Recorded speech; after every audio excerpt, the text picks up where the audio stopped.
దేవీ నవరాత్రుల్లో అమ్మవారికి మొదటి రోజు పెట్టే ప్రసాదం కట్టె పొంగలండి.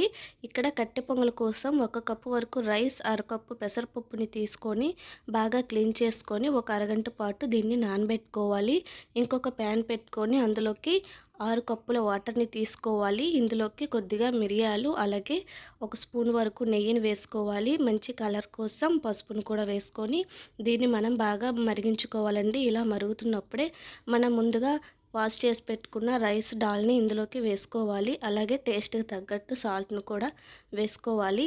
ఇలా బాగా కుక్ చేసుకోవాలి.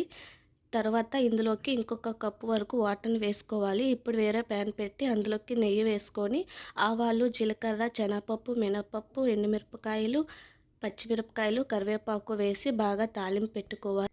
ఈ తాలింపుని అన్నంలో వేసుకొని బాగా కలుపుకోవాలి. ఫుల్ వీడియో లింక్ కావాలంటే కింద ప్లే బటన్ నొక్కి చూడండి.